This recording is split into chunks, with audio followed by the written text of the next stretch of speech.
पत्नी का विश्वास। एक स्थान पर एक ब्राह्मण और उसकी पत्नी बड़े प्रेम से रहते थे, किंतु ब्राह्मणी का व्यवहार ब्राह्मण के कुटुंबियों से अच्छा नहीं था।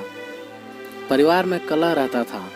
प्रतिदिन की कलह से मुक्ति पाने के लिए ब्राह्मण ने माँ बाप भाई बहन का साथ छोड़कर पत्नी को दूर लेकर दूर देश में जाकर अकेले घर बसाकर रहने का निश्चय किया। यात्रा लंबी थी। जंगल में पहुंचने पर ब्राह्मणी को बहुत प्यास लगी। ब्राह्मण पानी लेने गया। पानी दूर था, देर लग गई। पानी लेकर वापस आया तो ब्राह्मणी को मरी पाया। ब्राह्मण बहुत व्याकुल होकर भगवान से प्रार्थना करने लगा। उसी समय आकाशवाणी हुई कि ब्राह्मण, यदि तू अपने प्राणों का आधा भाग इसे देना स्वीकार करे तो ब्राह्मणी जीवित हो जाएगी। ब्राह्मण ने यह स्वीकार कर लिया। ब्राह्मणी फिर जीवित हो गई। दोनों ने यात्रा शुरू कर दी। वहां से बहुत दूर एक नगर था। नगर के 12 में पहुंचकर ब्राह्मण ने कहा, प्रिय, तुम यहीं ठहरो, मैं अभी भोजन लेकर आता हूँ। ब्राह्मण के जाने के बाद ब्राह्मणी अकेले रह गई। उसी समय 12 के कुएं पर एक लंगड़ा किंतु सुंदर जवान रहट चला आ रहा था। ब्राह्मणी उससे हंसकर बोली, वह भी हंसकर बोला। दोनों एक दूसरे को चाहने लगे। दोनों ने जीवन भर एक साथ रहने का प्रण कर लिया। ब्राह्मण जब भोजन लेकर नगर से लौटा तो ब्राह्मणी ने कहा, यह लंगड़ा व्यक्ति भी भूखा है, इसे भी अपने हिस्से में से दे दो।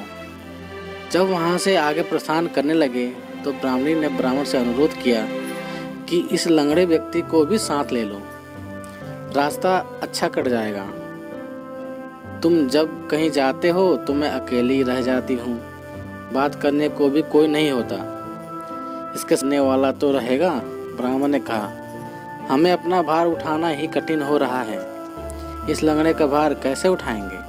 ब्राह्मणी ने कहा, हम इसे पिटारी में रख लेंगे। ब्राह्मण को पत्नी की बात माननी पड़ी। कुछ दूर जाकर ब्राह्मणी और लंगड़े ने मिलकर ब्राह्मण को धोखे से कुएं में धकेला। उसे मरा समझकर वे दोनों आगे बढ़े। नगर की सीमा पर राज्य कर वसूल करने की चौकी थी। राजपुरुषों ने ब्राह्मणी की पिटारी को जबरदस्ती उसके हाथ से छीन कर खोला तो उसमें वो लंगड़ा छिपा था। यह बात राज दरबार तक पहुंची। राजा के पूछने पर ब्राह्मणी ने कहा, यह मेरा पति है, अपने बंधु बांधवों से परेशान होकर हमने देश छोड़ दिया है। राजा ने उसे अपने देश में बसने की आज्ञा दे दी। कुछ दिन बाद किसी साधु के हाथों कुएं से निकाले जाने के उपरांत ब्राह्मण भी उसी राज में पहुंच गया।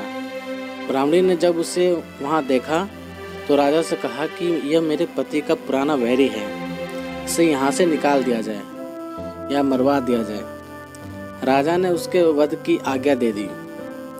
ब्राह्मण ने आज्ञा सुनकर कहा, देव, इस स्त्री ने मेरा कुछ लिया हुआ है, वह मुझे दिलवा दिया जाए। राजा ने ब्राह्मणी को कहा, देवी, तूने इसका जो कुछ लिया हुआ है सब दे दे। ब्राह्मणी बोली, मैंने कुछ भी नहीं लिया। ब्राह्मण ने याद दिलाया कि तूने मेरे प्राणों का आधा भाग लिया हुआ है, सभी देवता इसके साक्षी हैं। ब्राह्मणी ने देवताओं के भय से वह भाग वापस करने का वचन दे दिया, किंतु वचन देने के साथ ही वह मर गई। ब्राह्मण ने सारा वृतांत राजा को सुना दिया। दोस्तों, आशा करता हूँ कहानी पसंद आई होगी। कहानी पसंद आई तो लाइक करें, शेयर करें और चैनल पर नए हो तो सब्सक्राइब करें। ठीक है दोस्तों, मिलते हैं एक नई कहानी के साथ। तब तक के लिए जय हिंद, वंदे मातरम।